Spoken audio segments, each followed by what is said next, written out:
Well, the DOGE dividend had my full attention all day. So, of course, that's what I had to ask everybody on X today. I asked whether DOGE sending back $5,000 in a check to every American is either genius or crazy.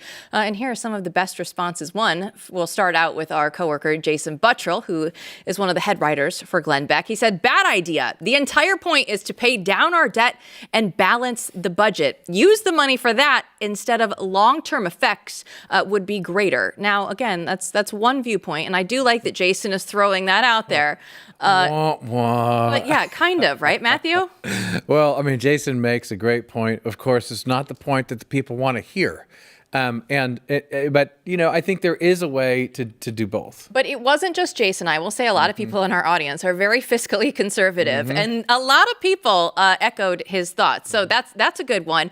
Valkyrie, though, replied and said that this would be a godsend for the middle class. We are hurting. This would also boost the economy and is needed after all the crap that the previous administration pulled.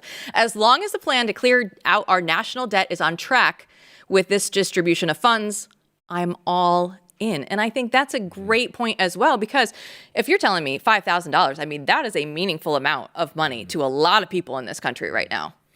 Yes. And so I think that what's key there is, though, if we're on track, right, as Jason suggests, to actually rid ourselves of the debt and to significantly cut down the trillions that are mounting. And so I think there are ways you could do this, you know, but you would have to first go back and look at that COVID money. I mean, we already gave a lot of money to a lot of people, and those people should not get, who abuse the system, should not be getting one of these checks, in my opinion. All the fake PPP loans that went out there. That none was none of that. That was not good. Billions of dollars. Well, now we have the DOGE team on it, so you know, hopefully that wouldn't be as crazy this time around if this does indeed happen. Let's go ahead and have Rod DeRigo round this out. He said, temporary fixes are not the answer. We need sound and consistent policies that include legislation that requires the spending is valid and accountable. We, the people, need to ensure that we elect these representatives that maintain the voters' mandates. And I think that's kind of what we're saying here. On the mandate? On the mandate. They need to have the voters' mandate at the forefront. And Congress needs to be the one doing this. Yeah, so what you want out of all this, you know, taming spending through the executive branch, through DOGE Digital Services and Trump's very wealthy tech support agent, is to get to the point where Congress is shamed and embarrassed and sets up legislative and future budgets, actually passes budgets that then move towards something sensible. And that's the goal of all of this. Well, and we might be able to tell members of Congress in person ourselves, because we're actually going to be heading to Washington, D.C. Later tonight on a flight. We're gonna hop on there, and it's actually, I think we would win some bets right now if I told people that it was colder in Dallas, Texas than it was in Washington, D.C. That was actually a true fact today, Peterson. So we're going to D.C. to warm up, actually. Yeah. It sounds crazy, but it's true. I was out there today. I took a nice little walk. Yeah. It was a little chilly. I can't imagine that you went out there. It was like 18 degrees with a wind chill of 0 out there. And Peterson's like, I'm going to go for a really long walk right now. Reminded me of my childhood days. Yeah, the Buffalo days. But you know what? When we get out there, it's important not only just have like the new ideas of DOGE, but the new ideas right now that are happening in media as well.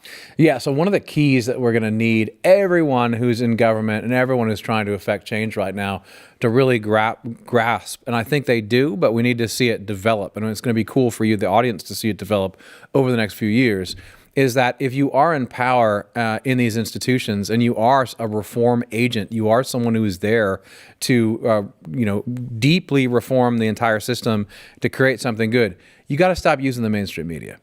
I mean, it still pains me every time I see one of these guys go onto CNN, right, on MSNBC. I mean, there is a virtue of getting on there and talking to some old lefties, like some geriatric lefty people, but it's dwindling, and they're going to have to watch other stuff anyway. So stop talking to the mainstream press. You have to put that entire prestige factor out of your mind, because more than half the country doesn't give a damn anymore. Like the New York Times does not have the prestige it did, right? And that means that if you are in power, we need those people going to the alternative media universe, continuing what Trump and JD Vance started, going on the podcast, coming to outfits like Blaze, going to places where you know they're not there to actively screw and fight you, which is what these other people are doing. And so if we get the administration and all the new things that are happening in this new movement, people start just using alternative media, that's going to create the ecosystem we need, because alternative media can't do it without that, right? The main thing that makes the old school legacy media powerful is that they have access. So they have access to power. And that means that they have very tight relationships with the intelligence agencies, for instance, in this country. That's how they became corrupted. They're joined at the hip, in fact, with the administrative state. But right now, once we take power, right, guess who needs access? All the good guys. All the good guys. And that's the exciting new universe that we are building now. It's in part like why we're going out to DC.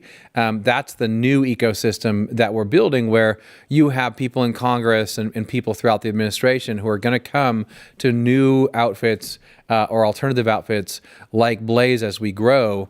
And we will make it so that we don't need a mainstream media anymore. That's why it's so important to subscribe, because when you subscribe to us, or even if you just like and follow us on YouTube, what we're doing is actively building in front of you that new media ecosystem that we need, that's actually just going to drop all of the garbage and move society forward. Because you have to drop the radical ideology. You can't be fighting with the media over fake and crazy stuff when there's so much else. There's so many important questions, open-ended questions for us to answer and be grappling with. We have to leave them behind. And that starts with people not going to them for interviews, not giving them leaks, and instead using the right-wing media. And the Trump administration right now is giving cover to do all of this stuff right now, because what have they done? What do we know? Well, the AP, you aren't going in the Oval Office, you're not going on Air Force One, because they wouldn't go through and say Gulf of America, right? And the Trump administration's like, hey, we have rules here. And even in the White House briefing room, now they have that one rotating seat where they're letting new media in, and it's different podcasts and different influencers that are coming through, because it doesn't have to just be the New York Times and the AP and Reuters anymore. To your point, there are so many more outlets that are out there. And this is the point where the Trump administration actually sees the value in it. Now we just have to keep continuing to push to do it. That's right. And the Trump administration is leading the way. I mean, they are doing what should have happened last time, what should have happened in the past in many a Republican administration, and saying, no, we're going to let a flood of thousand flowers bloom. We're going to go to all kinds of outlets, all kinds of people. Podcasters are welcome.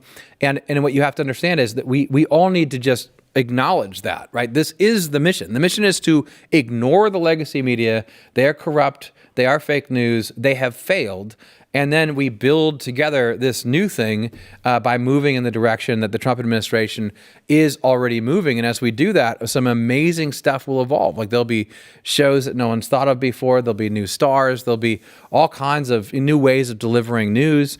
It's an amazing new world in which we live. It is the beginning of a golden age, but it starts with that mindset. If there's any shred in anyone's mind of, oh, well, this is former New York Times, who cares? Like, who cares? You have to let the past die, drop the entire old world of media behind. You have to have an actual opposition party. That's the key to it. It can't be a uniparty. It can't just be the Bush Republicans that are out there in charge of everything forevermore. No, now at this point in time, there is going to be an opposition. There is a mandate, because we feel the difference and we see in ourselves how good this feeling is, and we can actually go out there and win something.